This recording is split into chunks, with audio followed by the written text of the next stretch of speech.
Assalamualaikum warahmatullahi wabarakatuh. Perkenalkan, saya Zahar Arif dari kelas 10G, absen 36. Jadi di sini saya akan mempresentasikan tentang Kerajaan Sriwijaya. Untuk yang pertama saya bahas yaitu mengenai latar belakang berdirinya Kerajaan Sriwijaya. Nah, jadi latar belakang berdirinya Kerajaan Sriwijaya pertama kali pada era ke-7 dengan Raja pertama berjulukan Dapunta Hyang. Bukti fisik berupa kronik informasi Cina memberitahu bahwa pada tahun 682 Masehi atau kala ke-6 ada seorang pendeta Buddha dari Tiongkok yang ingin memperdalam keagamaannya di tanah India. Sebelum keberangkatan resminya, ia harus sudah menguasai bahasa Sanskerta. Alasan itulah pendeta bernama Ising tersebut mempelajarinya dahulu selama setengah tahun di Sriwijaya. Kronik ini sekaligus memberi sinyal bahwa ternyata pada zaman dulu Sriwijaya sudah menjadi sentra keagamaan yang mumpuni di kawasan Asia Tenggara. Bahkan Ising pula berhasil menerjemahkan kitab-kitab agama Buddha ke bahasa nenek moyangnya setelah mempelajari dengan cara memperdalam agama Buddha di Sriwijaya. Bukti yang kedua ini memperkuat teori awal pendirian Kerajaan Sriwijaya di era ke-7. Sebuah prasasti peninggalan Kerajaan Sriwijaya yang dinamai Kedutan Bukit mempunyai angka 683 Masehi. Di tahun tersebut, Sriwijaya sedang dipimpin oleh seorang raja bernama Dapunta Hyang yang sedang berupaya memperluas wilayah. Ia mempersiapkan bala prajurit hingga jumlah 20.000 orang. Penaklukan ini membuahkan hasil setelah 8 hari bertempur di medan perang.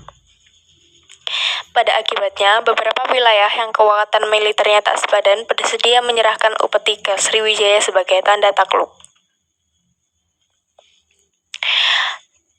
Tidak ada kronik maupun prasasti lagi yang menjelaskan asal-usul keluarga Dapunta Hyang Sriyanaga sehingga ia menduduki tahta pertama di kerajaan. Dalam sejarah berdirinya Sriwijaya ada sekitar 11 raja yang silih berganti mengurusi negara internasional ini. Nantinya, nama Sriwijaya yang artinya kemenangan yang mulia betul-betul terwujud. Setelah Dapunta yang berhasil meraih kesuksesan bersama 20.000 pasukannya, ada suatu prasasti yang didapatkan di Pulau Bangka, sebuah pulau kecil di akrab Sumatera. Prasasti Kota Kapur adalah prasasti yang menyebutkan keinginan Dapunta yang meneruskan ekspedisi ke Jawa. Dan prasasti yang berangkat tahun 686 Masehi itu pun menjadi bukti sejarah berhasilnya Sriwijaya menaklukkan Jawa yang saat itu dikuasai Kerajaan Tarumanagara. Prasasti-prasasti yang lain yang menjadi peninggalan Kerajaan Sriwijaya menggunakan bahasa Melayu antik dan berhuruf Pallawa. Yang kedua yaitu saya akan membahas mengenai masa kejayaan Sriwijaya. Masa kejayaan Kerajaan Sriwijaya sudah sungguh jelas mampu diterangkan. Negara mana yang tak kaya dan menguasai selat-selat strategis dan menjadi penguasa tunggal jalur jual beli internasional. Inilah sumber kekayaan Sriwijaya. Guru agama Buddha yang paling tersohor di Sriwijaya yaitu Sakya Kirti. Fakta yang mengejutkan lain didapatkan di daerah-daerah kawasan dekat Palembang yang menjadi titik pusat pemerintahan Kerajaan Sriwijaya. Diduga ada candi yang lebih besar dari Borobudur pernah diciptakan oleh kerajaan ini. Namun sampai sekarang hanya arcanya saja yang dapat didapatkan. Selain itu, ditemukan pula beberapa batu bertulis ziarah yang berhasil di daerah Telagu Bata. Kenyataan ini menguatkan Sriwijaya sebagai kerajaan yang religius. Peninggalan lain yang masih bisa dilihat eksklusif oleh generasi kita berupa candi. Candi-candi yang dibangun bercorak agama Buddha, misalkan Candi Muara Takus yang dibangun di Riau dan Biaro Bahal di Sumatera Utara. Kedua candi ini menjadi candi yang populer. Selaku bekas kejayaan Sriwijaya, alasannya adalah memang tak banyak candi yang ditemukan di Sumatera.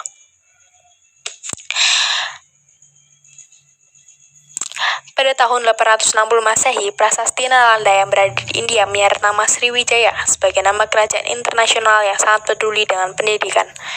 Masa keemasan ini kian meningkatkan pamor Balaputra Dewa yang ketika itu menjadi Raja Sriwijaya.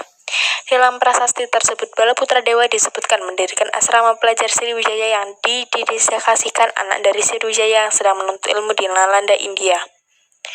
Tempat itu sudah banyak menghasilkan para pendeta yang mampu mengayomi orang banyak. Pada zaman itu, India dan Benggala tempat beradanya sekolah tinggi Nalanda sedang dipimpin oleh Raja Dewa Paladewa. Puncak keemasan diperoleh Sriwijaya setelah berjuang dalam hitungan era.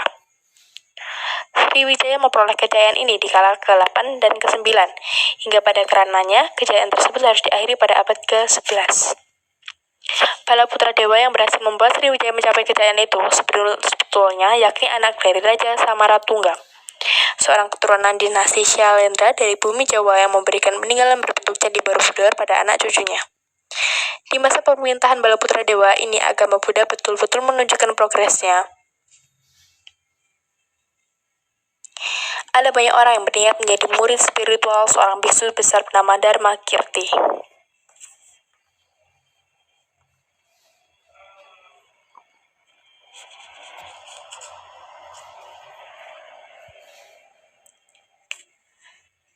Yang selanjutnya, saya akan membahas fase kemunduran kerajaan Sriwijaya. Fase kemundurannya yaitu ada banyak aspek yang menimbulkan berhenti berkibarnya nama Sriwijaya. Kebanyakan faktor tersebut melemahkan Sriwijaya perlahan-lahan. Kekuatan militer yang sudah berlapis-lapis pada ujungnya tak berdaya juga. Awalnya, militer Sriwijaya kalah telak dengan sebuah kerajaan di India Selatan. Kerajaan ini berjulukan Chola dengan pemimpin Raja Chola I. Orang tersebut sudah melepaskan kekuasaan atas kapal dan segala macam transit yang mengonsumsi biaya dan cukai.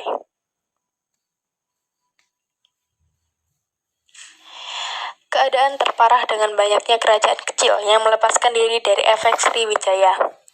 Semuanya menciptakan Sriwijaya sungguh-sungguh kehilangan sumber pendapatan dari pelabuhan yang ditransiti kapal barang. Serangan ekspedisi Pamalayu yang menjadi potongan sejarah kerajaan Singasari lalu sungguh-sungguh merusak kerajaan Sriwijaya. Ditambah lagi dengan penerusnya, pembuat sejarah kerajaan Majapahit yang menghilangkan beberapa bekas kejayaan Sriwijaya. Inilah bukti peninggalan dari kerajaan Sriwijaya. Yang mendominasi adalah candi-candi yang berbentuk seperti candi Buddha. Yang pertama ada Candi Muara Takus, yang kedua Candi Karangbrahi, yang ketiga Candi Limas, dan yang keempat Prasasti Ligor. Untuk selanjutnya masih ada lagi. Yang kelima Candi Biaro Bahal, yang keenam Prasasti Palaspasema, yang ketujuh Prasasti Ujung Langit, yang kedelapan Prasasti Telaga Batu. Untuk candi-candi yang ada di kerajaan Sriwijaya ini berbentuk seperti Candi Buddha, yaitu memiliki ujung yang tumpul, tidak seperti candi-candi yang ada di agama Hindu. Lalu yang terakhir ada daftar pustaka yang di sini berisi link-link yang menjadi sumber referensi saya untuk memasukkan materi di PPT ini. Sekian presentasi dari saya. Terima kasih. Wassalamualaikum warahmatullahi wabarakatuh.